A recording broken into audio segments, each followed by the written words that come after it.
नमस्कार, KP news के 10 बजे के कर्नाटका बुलेटिन में आपका स्वागत है। मैं अश्विनी आपके साथ। आइए सबसे पहले एक नजर डालते हैं आज के मुख्य समाचारों पर। ये कर्नाटका को देश में नंबर 1 राज्य बनाने वाला चुनाव, हुमनाबाद की जनसभा में बोले पीएम मोदी। चंद्र सिंह ने दक्षिण क्षेत्र में जोर शोर से प्रचार किया। बोम्मे ने कहा मोदी नीलकंठ हैं, सांपों को वश में कर सकते हैं।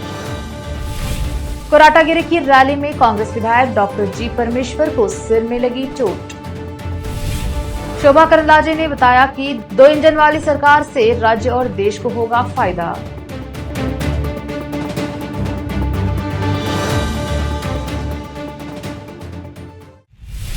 समाचारों का सिलसिला शुरू करते हुए देखते हैं समाचार विस्तार से। पहले समाचार स्थानीय। अब महज कुछ दिन ही दूर हैं, ऐसे में राज्य में बीजेपी का चुनाव प्रचार भी तेज हो गया है। इसी सिलसिले में प्रधानमंत्री मोदी कर्नाटका में आज रोड शो और चुनावी जनसभाओं को भी संबोधित किए। राज्य में चुनाव प्रचार करने के लिए हुमनाबाद की जनसभा में पीएम मोदी ने कहा, यह कर्नाटका को देश में नंबर 1 राज्य बनाने वाला चुनाव है। कांग्रेस और जेडीएस किसान विरोधी हैं। पहले कर्ज माफी के नाम पर धोखा हुआ, ऐसे में राज्य में डबल इंजन की सरकार जरूरी है। पीएम मोदी ने जनसभा में कहा कि कर्नाटका चुनाव केवल 5 साल के लिए सरकार बनाने के वास्ते नहीं है, बल्कि यह राज्य को देश का नंबर 1 राज्य बनाने की खातिर भी है। कर्नाटका को देश का नंबर 1 राज्य बनाने के लिए राज्य में डबल इंजन की सरकार का बरकरार रहना जरूरी है। राज्य में डबल इंजन सरकार का मतलब है दोगुनी रफ्तार। कर्नाटका में एक बार फिर से बीजेपी की सरकार बनेगी। कांग्रेस ने देश को बांटा है। पार्टी केवल तुष्टीकरण की राजनीति में लिप्त रही है। विशेष संवाददाता की रिपोर्ट। जगत गुरु बसवेश्वर ಮತ್ತು ಶಿವ ಶರಣ ಭೂಮಿಗೆ ನನ್ನ ನಮಸ್ಕಾರಗಳು। मंच पर विराजमान कर्नाटका के लोकप्रिय मुख्यमंत्री श्रीमान बोम्मई जी, हमारे सांसदगण, भारतीय जनता पार्टी के सभी वरिष्ठ नेतागण, इस चुनाव में आप सबने जिनको विधायक बनाने का निर्णय कर लिया है, ऐसे सभी मेरे उम्मीदवार और विशाल संख्या में पधारे हुए मेरे प्यारे भाइयों बहनों, साथियों, ये मेरा सौभाग्य है कि इस विधानसभा चुनाव में मेरी इस यात्रा की शुरुआत बीदर से हो रही है। भगवान बसवेश्वरा के आशीर्वाद और आप सभी के स्नेह ने मुझे हमेशा आपके लिए काम करने की ताकत दी है। कर्नाटकदा किरीटा, बीदर का आशीर्वाद मुझे तब भी मिला था जब मैं प्रधानमंत्री पद का उम्मीदवार बना था। मैं बीदर कलबुर्गी रेलवे लाइन के लोकार्पण के लिए भी आपके बीच आया था। समय के साथ बीदर के लोगों का अपनापन लगातार बढ़ता ही जा रहा है।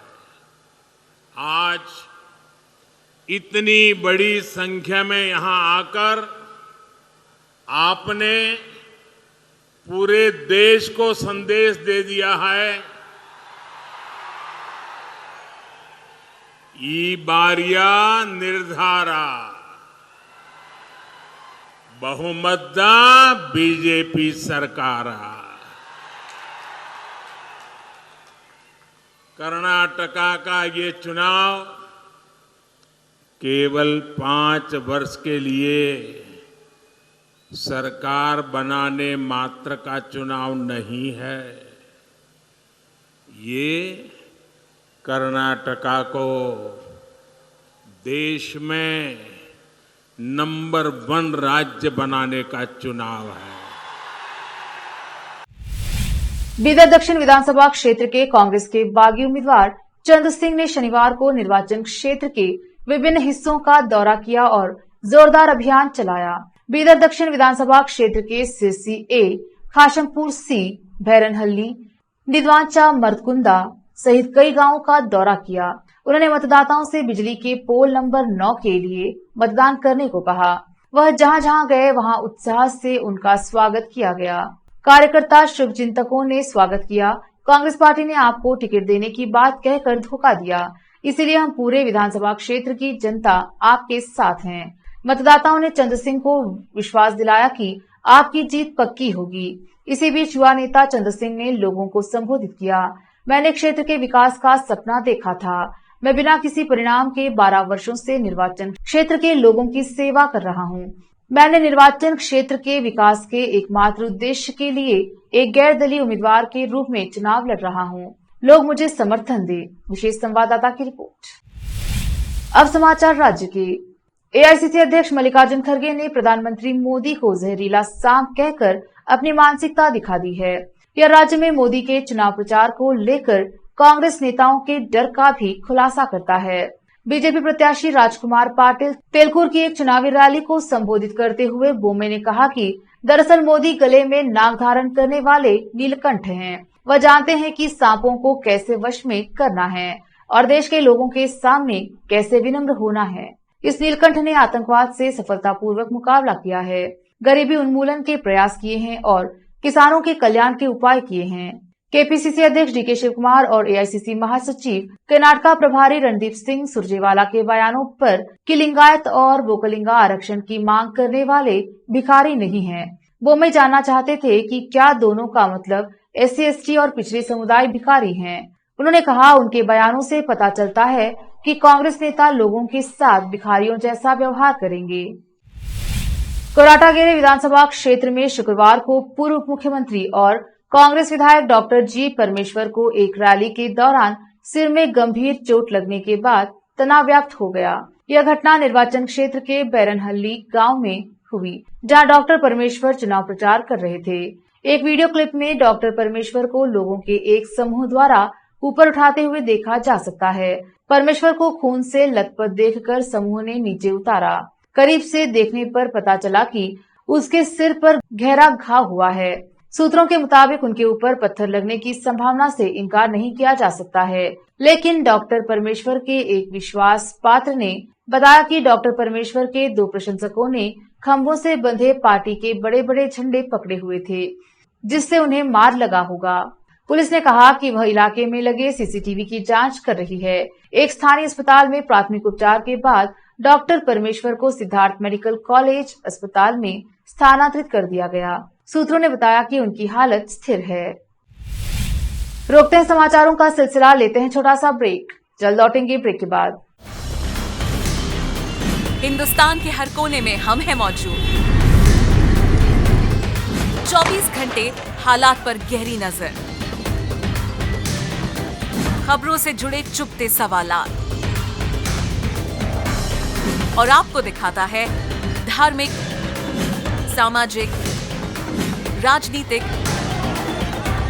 लोकल और इंटरनेशनल न्यूज की सबसे बेहतर कवरेज, जो आपको रखती है हर पल बाखबर।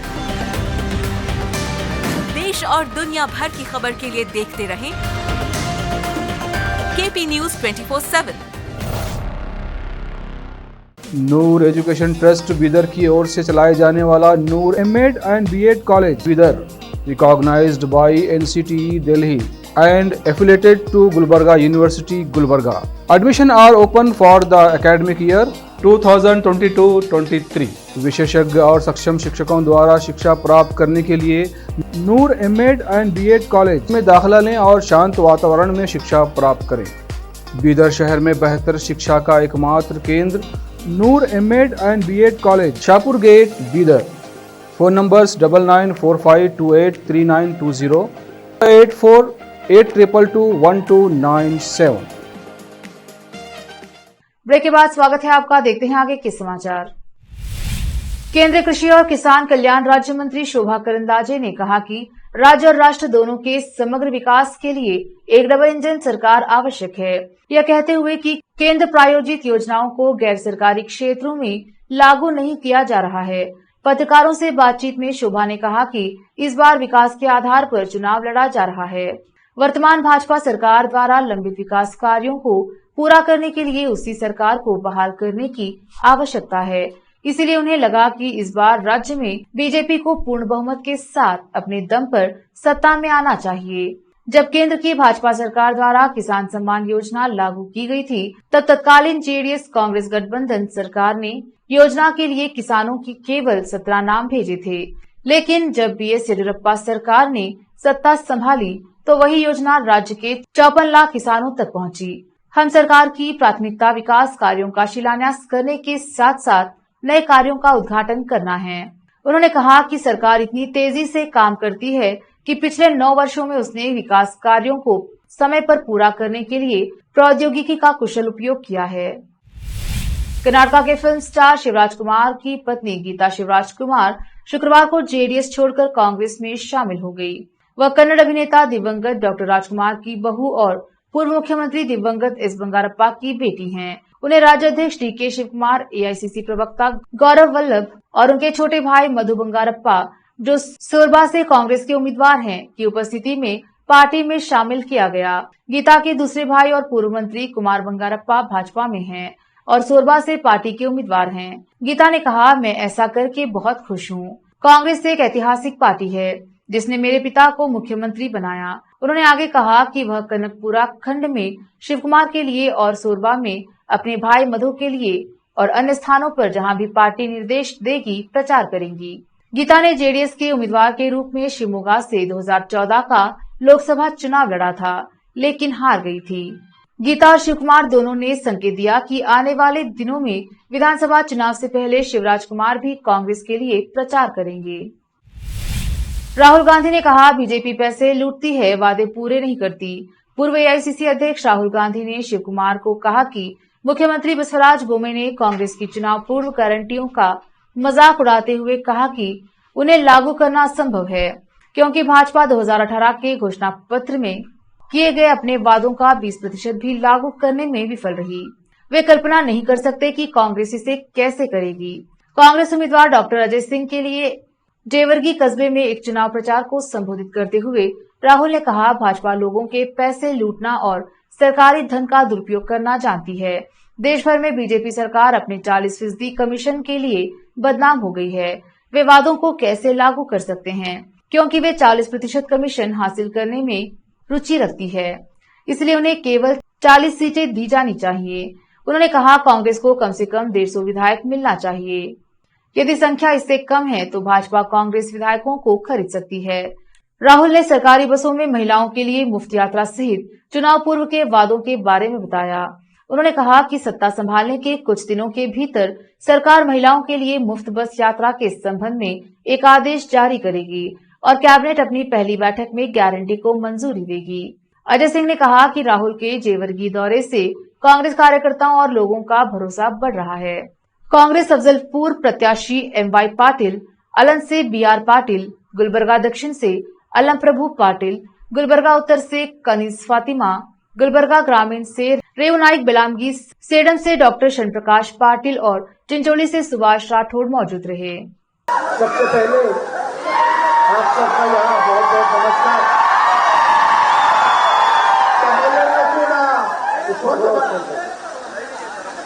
मोटा बदलिगे तमिलनाडु धन्यवाद ಹೇಳ್ತಾ ಇದ್ದಾರೆ। हमने पहले हेलीकॉप्टर से कोशिश की, वापस जाना पड़ा, अब गाड़ी से आए। ಈಗ ನಾವು 12 ಗಂಟೆಗೆ ಕಲಬುರಗಿಯಿಂದ ಹೆಲಿಕಾಪ್ಟರ್ ಮುಖಾಂತರ ಬಂದಾಗ ಮತ್ತೆ वापस ಹೋಗಬೇಕಾಯಿತು और काफी लोगों को यहाँ कष्ट हुआ, जो दूर दूर से आए थे उनको वापस जाना पड़ा। ಬಹಳಷ್ಟು ಜನ ಹಳ್ಳಿಯಿಂದ ಮತ್ತೆ ಬೇರೆ ಬೇರೆ ತಾಲೂಕಿಂದ ಏನು ಜನ ಬಂದಿದ್ದಾರೆ, ಅವರು ಸಂಕಷ್ಟ ಆಗಿದೆ, ಅದಕ್ಕೆ ನಾನು ಅವರಿಗೆ ಕ್ಷಮೆಯನ್ನು ಕೇಳ್ತೇನೆ। आप जानते हो कि कर्नाटक में जो सरकार है वो चोरी की सरकार है। कर्नाटक राज्यದಲ್ಲಿ ಇರ್ತಕ್ಕಂಥ ಸರ್ಕಾರ ಒಂದು ಭ್ರಷ್ಟ ಸರ್ಕಾರ ಇದೆ। सबसे पहले वो सरकार आपने नहीं चुनी थी। ಮೊಟ್ಟ ಮೊದಲಿಗೆ ತಾವು ತಮ್ಮ ಆಶೀರ್ವಾದದಿಂದ ಆ ಸರ್ಕಾರ ಬಂದಿಲ್ಲ। बीजेपी के लोगों ने पैसा देकर एमएलए खरीद कर वो सरकार चोरी की। बीजेपी सरकार ನಮ್ಮ ಕಾಂಗ್ರೆಸ್ ಶಾಸಕರನ್ನು ಖರೀದಿ ಮಾಡಿ ಆಮಿಷವನ್ನು ಕೊಟ್ಟು ಸರ್ಕಾರವನ್ನು ಬ್ಯಾಂಕ್ನವರಿಂದ ಅವರು ಮಾಡಿದ್ದಾರೆ। उसके बाद हर काम में बीजेपी ने 40% कमीशन लिया ಮತ್ತೆ ಪ್ರತಿಯೊಂದು ಸರ್ಕಾರದ ಕೆಲಸದಲ್ಲಿ 40% ಭ್ರಷ್ಟಾಚಾರವನ್ನು ಅವರು ಮಾಡಿದ್ದಾರೆ। तो इसको हमें 40% सरकार कहना चाहिए। ಇಡೀ ದೇಶದಲ್ಲಿ कर्नाटक बीजेपी सरकार का ಹೆಸರು 40% सरकार ಇದೆ। कॉन्ट्रैक्टर एसोसिएशन ने नरेंद्र मोदी जी को चिट्ठी लिखी और कहा कि ये 40% लेते हैं। कॉन्ट्रैक्टर एसोसिएशन ಅವರು ಇದು ನಾವು ಹೇಳಿಲ್ಲ, ಅವರು ಪ್ರೈಮ್ ಮಿನಿಸ್ಟರ್ ಪ್ರಧಾನಮಂತ್ರಿ ಅವರಿಗೆ ಒಂದು ಪತ್ರ ಬರೆದಿ ಹೇಳಿದ್ದಾರೆ ಇದು ಒಂದು 40% ಸರ್ಕಾರ ಅಂತ। ಪ್ರಧಾನಮಂತ್ರಿ ने जवाब नहीं दिया। ಆದ್ರೆ ಮಾನ್ಯ ಪ್ರಧಾನಮಂತ್ರಿ ಅವರು ಏನು ಉತ್ತರ ಕೊಟ್ಟಿಲ್ಲ। हमारी सरकार आने वाली है। ನಮ್ಮ ಸರ್ಕಾರ कर्नाटक इसको कोई नहीं रोक सकता। ಇದು ಯಾವ ಕಾರಣಕ್ಕೂ ಯಾರು ತಡೆ ಇಡಕ್ಕೆ ಸಾಧ್ಯವೇ ಇಲ್ಲ। और ये भी तय है कि बीजेपी को 40 नंबर बहुत अच्छा लगता है। ಮತ್ತೆ ಬಿಜೆಪಿ ಅವರಿಗೆ 40 ನಂಬರ್ ಏನಿದೆ ಬಹಳ ಇಷ್ಟ ಇದೆ ಅವರಿಗೆ। 40 नंबर से इनको प्यार है, मोहब्बत है। ಅವ್ರಿಗೆ 40 ಅಂದ್ರೆ ನಂಬರ್ ಬಹಳ ಪ್ರೀತಿ। इसलिए कर्नाटक की जनता इनको 40 सीटें देगी। ಅದಕ್ಕಾಗಿ कर्नाटक राज्य जनते ಅವರು ಕೇವಲ 40 सीट ಈ ಬಾರಿ ಕೊಡ್ತಾರೆ। और कांग्रेस पार्टी को कम से कम 150 सीट मिलेगी। ಮತ್ತೆ ಕಾಂಗ್ರೆಸ್ ಸರ್ಕಾರಕ್ಕೆ ಸುಮಾರು 150 सीट नंबर से 3 साल इन्होंने चोरी की 40% कमीशन लिया। 3 ವರ್ಷ ಅವರು ಕಳ್ತನ ಮಾಡಿದ್ರು ಮತ್ತು 40% और परसेंटेज तोड़िದ್ದಾರೆ। आपको याद होगा जब 371 की बात हुई तो अडवाणी जी ने, वाजपेयी जी ने कहा कि नहीं किया जा सकता। ನಿನ್ನೆ ನೆನಪಿರಬಹುದು 1999ರಲ್ಲಿ ಆರ್ಟಿಕಲ್ 371 ತಿದ್ದುಪಡಿ ಮಾಡಬೇಕಂದ್ರೆ ಅಂದಿನ ಉಪ ಪ್ರಧಾನಮಂತ್ರಿ ಆಗಿರುವಂತಹ ಎಲ್.ಕೆ. ಅಡ್ವಾಣಿ ಅವರು ಇದು ಮಾಡಕ್ಕೆ ಆಗಲ್ಲ ಅಂತ ಹೇಳಿದ್ರು। और जैसे ही हमारी सरकार आई हमने वो काम कर दिया। ನಾವು ನುಡಿದಂತೆ ನಡೆದಿದ್ದೀವಿ। ನಮ್ಮ ಸರ್ಕಾರ ಬಂದ ತಕ್ಷಣ ಆ ಒಂದು ಆರ್ಟಿಕಲ್ 371 ತಿದ್ದುಪಡಿ ನಾವು ಮಾಡಿದ್ವಿ। और आपको हजारों रोजगार, इंजीनियर्स, डॉक्टर्स, लॉयर्स बनने का ये अपॉर्चुनिटी मिली। ಅದರಿಂದ ಸಾವಿರಾರು ಇಂಜಿನಿಯರ್ಸ್, ಡಾಕ್ಟರ್ಸ್, ಅಡ್ವೊಕೇಟ್ಸ್ ಬಹಳಷ್ಟು ಉದ್ಯೋಗವನ್ನು ಸೃಷ್ಟಿ ಮಾಡಿದ್ದೀವಿ। और सच्चाई ये है कि बीजेपी की सरकार 371 को इंप्लीमेंट नहीं करती है। ಮತ್ತೆ ನಿಜವಾದ ನಿಮಗೆ ಗೊತ್ತಾಗಬೇಕು ಆರ್ಟಿಕಲ್ 371 ನಮ್ಮ ಸರ್ಕಾರ ಏನ್ ಮಾಡಿದೆ ಅದು ಈ ಒಂದು ಭ್ರಷ್ಟ ಬಿಜೆಪಿ ಸರ್ಕಾರ ಸರಿಯಾದ ರೀತಿಯಲ್ಲಿ ಅನುಷ್ಠಾನ ಮಾಡಕ್ಕೆ ಆಗ್ತಾ ಇಲ್ಲ। 4 करोड़ रुपए आपके लिए एलोकेट किया गया है, सिर्फ 12% इस्तेमाल किया गया है। 3,000 ಕೋಟಿ ಏನು ಅವರು ಕೊಟ್ಟಿದ್ರು ಅದರಲ್ಲಿ ಕೇವಲ 1,200 ಕೋಟಿ ಉಪಯೋಗಿಸಿದ್ದಾರೆ। 50,000 रोजगार जो आपके हैं आज वेकेंट पड़े हैं। ಸುಮಾರು 50,000 ಹುದ್ದೆಗಳು ಇನ್ನ ಭರ್ತಿ ಆಗಿಲ್ಲ। हम इन 50,000 रोजगार को भरेंगे। ನಾವು ಈ ಒಂದು 50,000 ಉದ್ಯೋಗವನ್ನು ನಾವು ಭರ್ತಿ ಮಾಡ್ತೇವೆ। स्पेशल एजुकेशन जोन पॉलिसी यहाँ आपको देंगे। स्पेशल एजुकेशन जोन ನಾವು ಮಾಡಿಕೊಡ್ತೇವೆ जिससे IITs और IIMs भी यहाँ आए। IIT ಮತ್ತೆ IIMs ಇಲ್ಲಿ ನಾವು ತಗೊಂಡು ಬರ್ತೇವೆ। और 5,000 करोड़ रुपए हम इस रीजन के लिए एलोकेट करेंगे। ಮತ್ತೆ ಪ್ರತಿ ವರ್ಷ ನಮ್ಮ ಸರ್ಕಾರದಿಂದ 5,000 ಕೋಟಿ ರೂಪಾಯಿ ನಾವು ಕೊಡ್ತೇವೆ। हर ग्राम पंचायत को 1 करोड़ रुपए मिलेगा। प्रति ग्राम पंचायतಗೆ 1 ಕೋಟಿ ರೂಪಾಯಿ ನಮ್ಮ ಸರ್ಕಾರ ಕೊಡ್ತದೆ। कर्नाटक के लिए हमने 4 वायदे किए हैं। कर्नाटक राज्यಕ್ಕೆ ನಾವು 4 ಪ್ರಾಮಿಸಸ್ ಮಾಡಿದ್ದೇವೆ। गृह लक्ष्मी 2,000 रुपए हर महीने हर महिला को। ಜ್ಯೋತಿ ಪ್ರತಿ ತಿಂಗಳು ಪ್ರತಿ ಮಹಿಳೆಗೆ 2,000 ರೂಪಾಯಿ ಕೊಡ್ತೀವಿ. ಗೃಹ ಜ್ಯೋತಿ 200 ಯೂನಿಟ್ ಬಿಜ್ಲಿ ಮುಫ್ತ್ में. ಗೃಹ ಜ್ಯೋತಿ ಪ್ರತಿ ಮನೆಗೆ 200 ಯೂನಿಟ್ ಉಚಿತವಾಗಿ ನಾವು ಕೊಡ್ತೇವೆ. ಅನ್ನ ಭಾಗ್ಯ 10 किलो चावल हर परिवार के मेंबर को. अन्न भाग्य 5 केजी 10 केजी ಮಾಡ್ತೇವೆ. युवा निधि 2 साल के लिए 3,000 रुपए हर महीने ग्रेजुएट्स को और 1,500 रुपए हर महीने डिप्लोमा होल्डर्स को. युवा निधि ಕಾರ್ಯಕ್ರಮದಲ್ಲಿ ಪ್ರತಿಯೊಬ್ಬ ಗ್ರಾಜುಯೇಟ್ಗೆ 3,000, डिप्लोमा में ITI ಮಾಡಿದವರಿಗೆ 1,500 रुपए ಕೊಡ್ತೇವೆ. और आखिरी और नया वायदा 5वां वायदा महिलाओं के लिए फ्री ट्रैवल पब्लिक बसेस में पब्लिक ट्रांसपोर्ट में. ಎಲ್ಲ ಮಹಿಳೆಯರಿಗೆ ಕರ್ನಾಟಕ ರಾಜ್ಯದಲ್ಲಿರ್ತಕ್ಕಂಥ ಎಲ್ಲ ಮಹಿಳೆಯರಿಗೆ ಗವರ್ಮೆಂಟ್ ಬಸ್ಸಸ್ ಅಲ್ಲಿ ಉಚಿತವಾಗಿ ಅವರು ಹೋಗಬಹುದು. ये काम बीजेपी नहीं कर सकती है. ಈ ಕೆಲಸವು ಕಾಂಗ್ರೆಸ್ ಬಿಟ್ಟರೆ ಬಿಜೆಪಿ ಆಗಲಿ जेडीएस ಆಗಲಿ ಮಾಡಕ್ಕೆ ಸಾಧ್ಯ ಇಲ್ಲ. प्रधानमंत्री ने कहा कि ये काम नहीं किया जा सकता. वो सही कह रहे हैं. बीजेपी के शासन में ये काम नहीं किया जा सकता. ಏನವ್ರು ಹೇಳ್ತಾ ಇದ್ದಾರೆ ಅವ್ರ ಕೈಯಲ್ಲಿ ಮಾಡಕ್ಕೆ ಆಗಲ್ಲ ಅಂತ ಏನ್ ಹೇಳ್ತಾ ಇದ್ದಾರೆ, ಅವರಂತೂ ಖಂಡಿತ ಮಾಡಕ್ಕೆ ಸಾಧ್ಯನೇ ಇಲ್ಲ. क्योंकि बीजेपी की सरकार 40% चोरी करती है. ಯಾಕಂದ್ರೆ ಬಿಜೆಪಿ ಸರ್ಕಾರ 40% ಸರ್ಕಾರ ಇದೆ. और जो सरकार 40% चोरी करती है वो ऐसे वायदे कर नहीं सकती.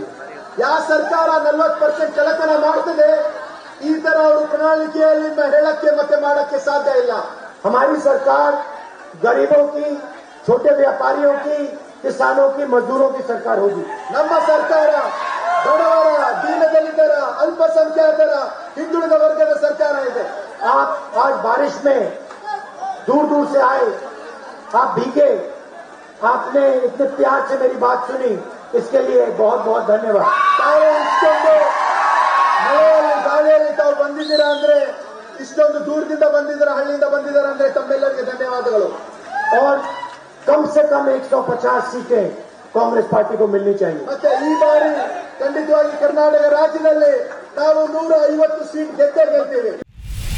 अविभाजित धारवाड़ जिले में 10 मई को होने वाले विधानसभा चुनाव में बहुमत की सीटों पर कब्जा करने के लिए भाजपा के मास्टर रणनीतिकार और केंद्रीय गृह मंत्री अमित शाह शुक्रवार को जिले के दौरे पर गए. अग्निगिरी, धारवाड़, लक्ष्मेश्वर, गदग और अक्कियलूर हावेरी शहरों में रैलियों को संबोधित कर रहे हैं. सभी रैलियों में उन्होंने कांग्रेस और उनके प्रमुख मल्लिकार्जुन खड़गे पर पीएम नरेंद्र मोदी की तुलना जहरीले सांप से करने के लिए हमला किया. शाह ने लोगों से कहा कि वे मुख्यमंत्री या मंत्री चुनने के लिए वोट नहीं कर रहे हैं, बल्कि राज्य के भविष्य और मोदी के हाथों को मजबूत करने के लिए मतदान कर रहे हैं, जो आंतरिक सुरक्षा में सुधार के लिए पीएफआई पर प्रतिबंध लगाने जैसे साहसिक फैसले लेते रहे हैं. लेकिन कांग्रेस ने पीएफआई कार्यकर्ताओं को खुली छूट देने का आरोप लगाया, यह कहते हुए कि खड़गे की टिप्पणी ने लोगों को आहत किया है. शाह ने कहा, कांग्रेस मुद्दों की कमी का सामना कर रही है. मोदी जिन्हें दुनिया भर में पसंद किया जाता है और भारत के लोगों द्वारा भरोसा किया जाता है, कांग्रेस द्वारा बार बार अपमानजनक टिप्पणियों के साथ हमला किया जाता है. कभी उन्हें जहरीला सांप कहा जाता है तो कभी मौत का सौदागर और निचली जात. लेकिन कर्नाटका की जनता चुनाव में कांग्रेस को करारा जवाब देगी. ये जितना मोदी जी को बदनाम करेंगे उतना ही कमल खिलेगा. कर्नाटका के उच्च शिक्षा मंत्री और मल्लेश्वरम से भाजपा उम्मीदवार सीएन अश्वत्थ नारायण ने कांग्रेस विधायक प्रियांक खड़गे, कांग्रेस उम्मीदवार अनूप अयंगर और पूर्व राज्यसभा सदस्य एमवी राजीव गौड़ा के खिलाफ निर्वाचित प्रतिनिधियों की विशेष अदालत में एक निजी शिकायत दर्ज की है.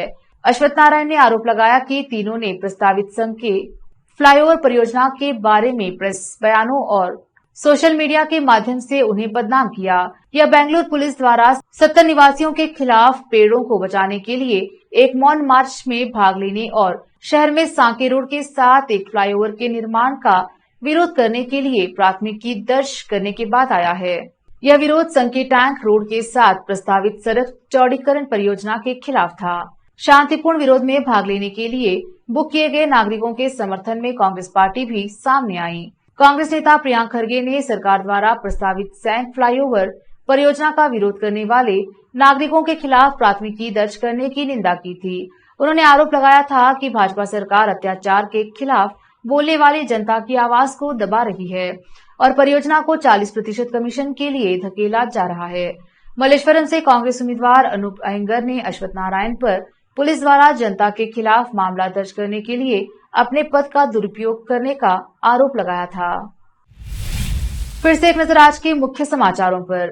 ये कर्नाटक को देश में नंबर 1 राज्य बनाने वाला चुनाव, हुमनाबाद की जनसभा में बोले पीएम मोदी। चंद्र सिंह ने दक्षिण क्षेत्र में जोर शोर से प्रचार किया। बोम्मे ने कहा मोदी नीलकंठ हैं, सांपों को वश में कर सकते हैं। कोराटागिरी की रैली में कांग्रेस विधायक डॉक्टर जी परमेश्वर को सिर में लगी चोट। शोभा करंदलाजे ने बताया कि 2 इंजन वाली सरकार से राज्य और देश को होगा फायदा।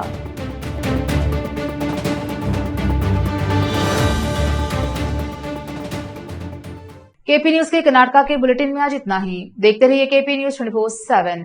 धन्यवाद।